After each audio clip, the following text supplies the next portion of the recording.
James Orengo's case is actually becoming mysterious every day, and Kenyans actually don't know what actually befell the Siaya governor, because he's away, he's not talking, or DM, brigade is not saying anything about his whereabouts, and now Kenyans have been left with speculations. And of course, the poison issue has trended, and some believe that Orengo was actually poisoned for, overstepping his role, for stopping Raila Odinga have handshake, for actually fighting the broad-based government. Joining Ruto is a disaster, is an abomination. It cannot work. Let me put it that way. Now, there are rangos in Siaya County, and the deputy governor, Oduol, who is actually not seeing eye to eye with Orengo. Remember, Oduol survived impeachment some times back because Orengo wanted to remove him, because Oduol had actually raised issues of corruption, massive corruption in Siaya County, and that angered Orengo to a point whereby Orengo organized the whole county MCAs to actually remove Oduol from power. But of course, Oduol survived. So I'm on a chance up. Spoke with the governor on the 5th of June, 2 months ago actually, when we met at State House during the function that was held at State House. I believe that was his second last function, because subsequently he presented himself at the Senate, and that was the last time. It is not an extension of the executive, nor is it mandated to perform administrative functions, such as representing a governor in functions or in events. Remember, before yesterday, the speaker said this. Governor James Orengo is officially out of the country on a private visit, wherever he is.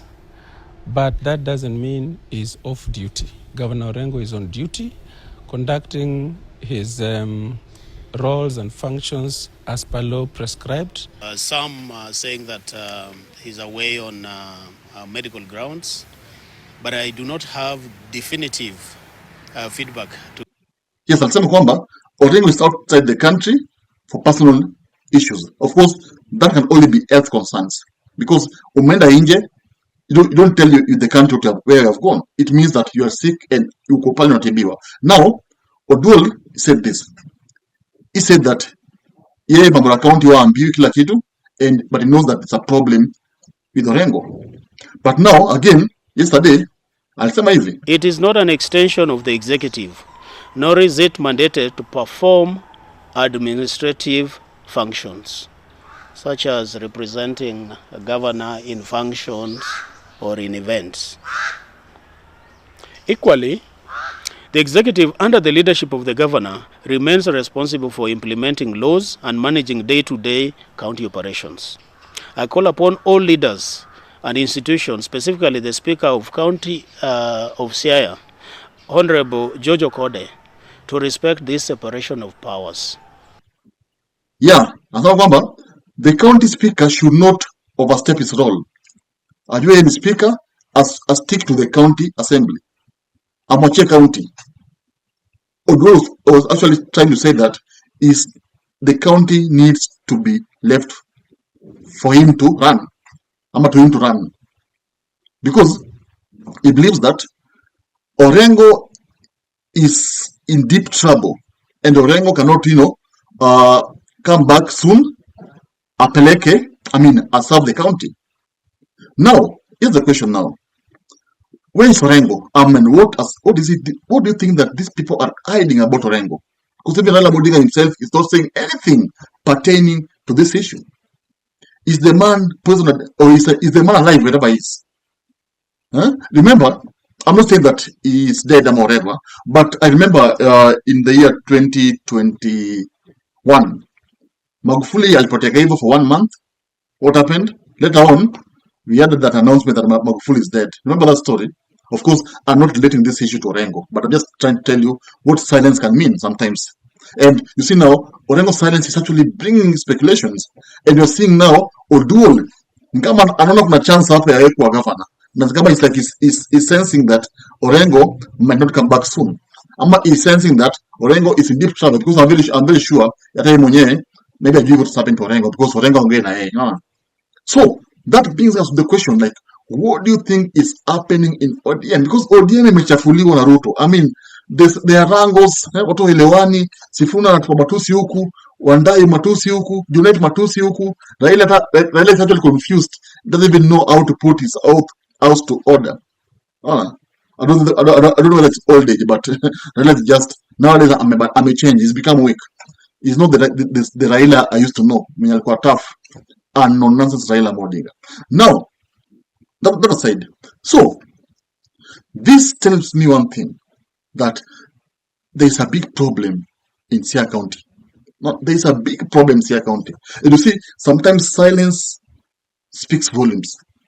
Because, you know, I believe if Orengo was somewhere safe, being the county governor, I think anaongea. Even though I saw some Twitter post yake, akiwisha Rambe, you know, well, remember the last match, against DRC Congo.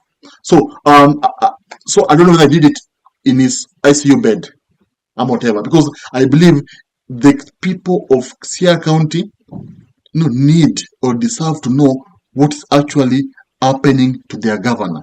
And silence is actually making them have some even negative speculations about poison, yet not confirmed.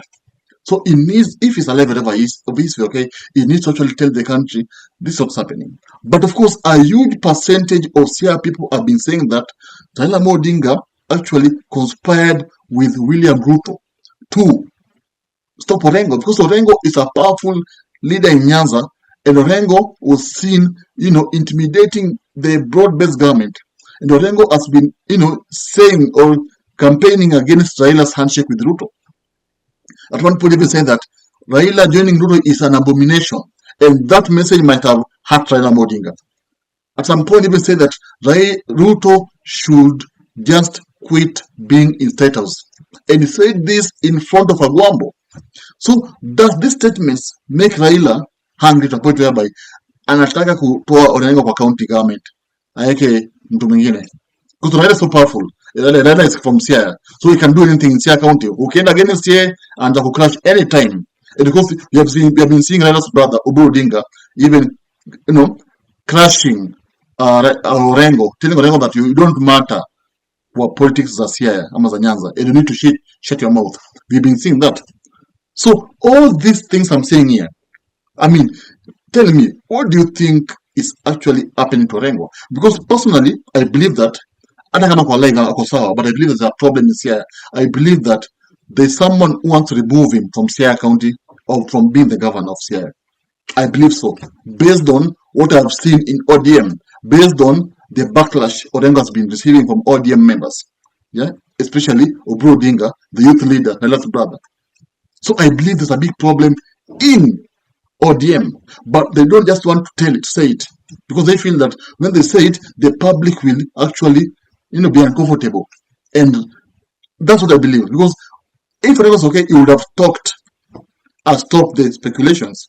And if he's sick, why is okay? What is actually making him sick? That's the answers Kenyans need to know. Not tell me, what do you think? Do you think that Orengo is okay? Adios. If you love politics, then Dr. Politica is your cup of tea. The place for minds that think. If you are watching this from anywhere else, search the name, hit subscribe, and stay sharp with us.